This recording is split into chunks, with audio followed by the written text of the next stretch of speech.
Hey everybody, it's Ben. I've literally just got back from seeing the Wonder Woman film in my local cinema.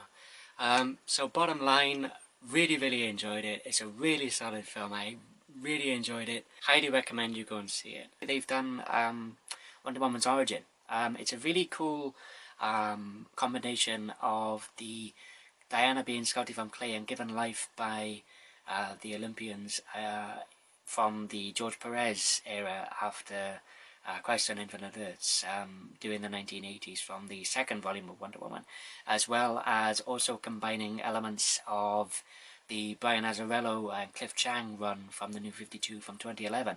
They kept the Wonder Woman being crafted from, or sculpted from clay and given life by the Olympians. However, the only Olympian that breathed life into her, at least according to Diana anyway, was Zeus, which obviously then makes Diana essentially the child of Hippolyta and Zeus, which falls more in line for those of us who've read the New 52 Wonder Woman series by Azzarello and Cliff Chiang. But I really liked it. I quite liked the nice balance they struck between.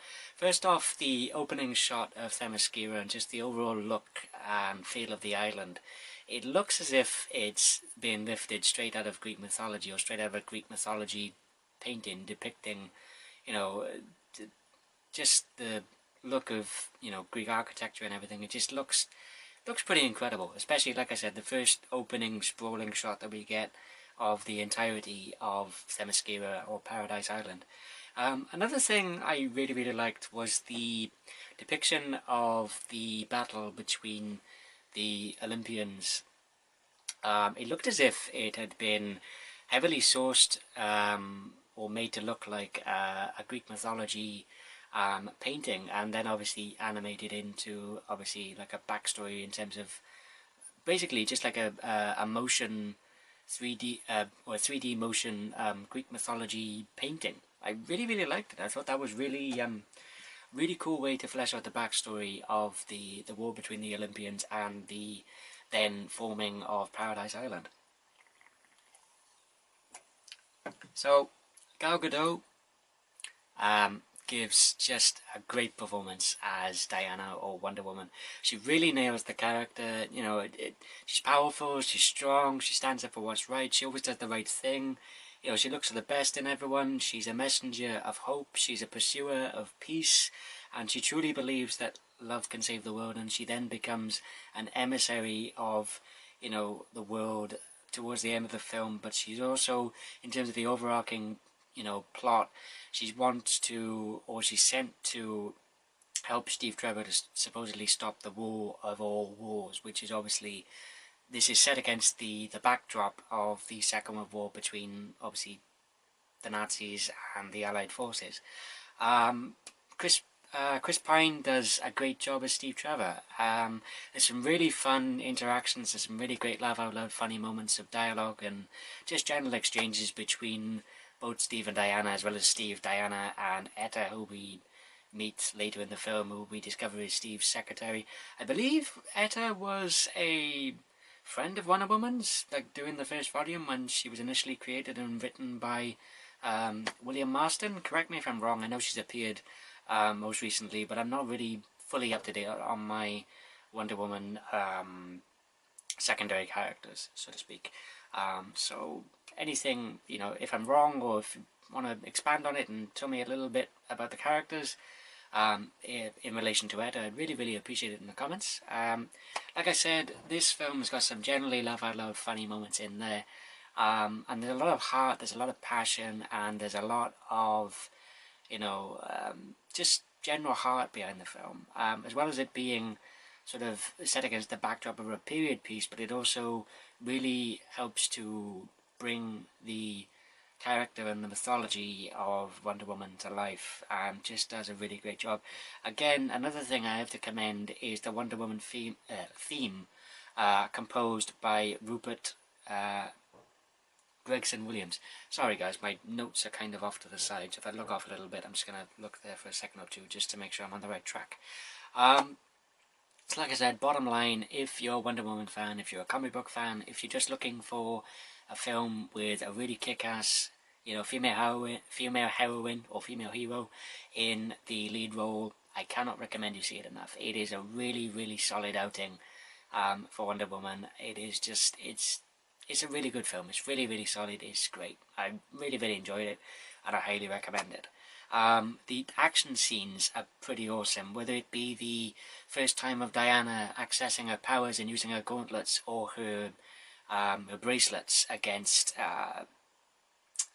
Antiope during the training sequence that they have on the upper cliffs of the island, or whether it be the beach battle scene between the Germans, the Amazons, and Steve Trevor and Wonder Woman, pitching in and helping out to, save, well, obviously Wonder Woman to save her fellow Amazonians, but also Steve Trevor helping out his, his rescuers, after he crash lands in the seas just off the, the northern tip of the island. We also see the invisible barrier come into effect, which is really, really cool, and the way that is utilised, and the way that obviously Paradise Island has been able to remain secluded and remain secret from the world this entire time. I thought that was really cool. And also the way that it sort of tries to misdirect potential threats, which was again really well done. Also the the battle in the trenches as Wonder Woman walks through no man's land, battling the the forces of the Nazis, with obviously it's MG42 machine gun fire, or whether it's mortar fire raining down on her, or just generally just standing her ground. It was just a really, really cool action scene, as well as the final battle between Wonder Woman and the big bad of the film, or the villain, or the main villain anyway. I am going to go into a little bit of spoiler territory, so if you've not seen the film, go and see it. Like I said, highly recommend it. It's solid. It's great. If you don't care about spoilers, then by all means feel free to carry on watching. So if you don't want to be spoiled, turn the video off, go and see it, and then come back. I do think that 2/3 of the villains are not... they're not very well developed.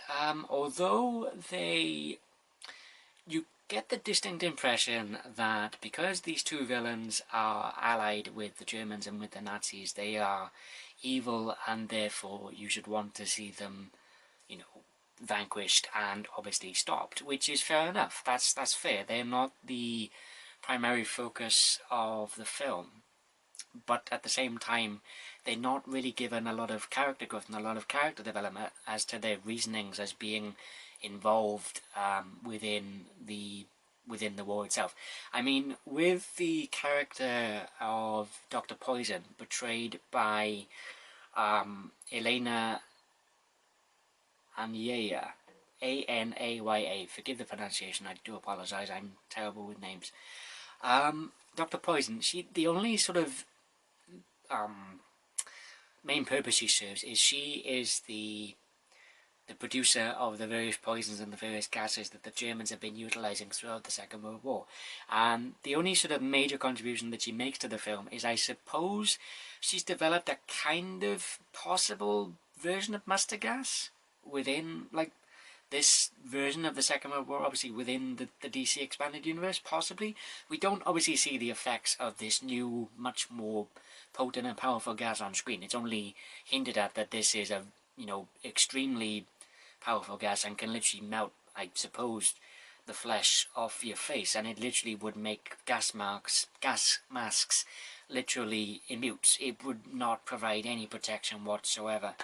And again, another one of the villains that's not very well developed, even though we get the impression that all he wants is for the Nazis or Germany to win the Second World War, and that is the character of General Ludendorff, portrayed by Danny Huston, who I know from portraying General William Stryker in the X-Men Origins Wolverine film.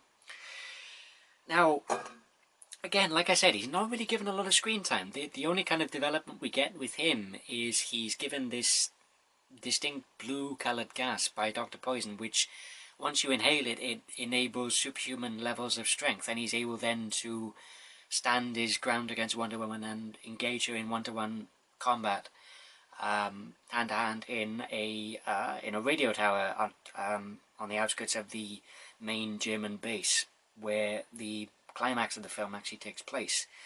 So, again, he's not really that well developed in terms of his character, but then he's given more screen time than Dr. Poison. Now, the one main villain that we do get a lot of development for, and not a lot of screen time, but a very, very commanding presence, and I have to give David Thewlis, who I know from portraying Professor Lupin in the Harry Potter film series. I thought he did a really, really good job as Ares. He gave a very commanding presence, especially when you have the reveal that the character that, or the member of British High Command that Ares has been impersonating, you find out that he is Ares, that his screen presence and the level of malice from the character changes pretty much in an instant. You know, Ares always feeds off war and conflict, and he's a liar and a deceiver, and you see him sort of reveal how he instigated this stage of the Second World War by whispering, you know, words of inspiration to Dr. Poison, as well as working through General Ludendorff, and, you know, just generally wanting to wipe out humanity because he can only see the flaws in them, which he tries to convince Zeus of, but then of course that then culminates in the battle between the Olympians against Ares, which then proceeds with Ares being, you know, pretty much not mortally wounded, but wounded enough to whereby he was banished, and then obviously the last of the Olympians, and then had to work through emissaries until I assume he was able to build up his strength enough to when he could actually take on Diana or Wonder Woman. Like I said, the final battle between he and Diana is really, really well done. It's a really great action-packed climax to the film. Just, yeah, really, really well done. That pretty much concludes my thoughts, ladies and gentlemen. Thank you everybody for watching. Hope you all enjoyed. Let me know in the comments below what you think of the film. Like I said, hopefully I've not spoiled it for any of you, because for those of you who didn't want spoilers, clicked off the video before obviously listening to me talk in depth about some of the issues I have with the film. Like I said, it's really, really solid. It's not perfect by any stretch of the imagination, but then again, as fanboys and comic book fans, we are pretty hard to please anyway, let's be honest. But yeah, it's definitely the most solid film out of the trio of live action films that we've had from the DC expanded universe so far. So yeah, thank you everybody for watching, ladies and gentlemen. As I said, hope you all enjoyed. Let me know in the comments below what you think of the film.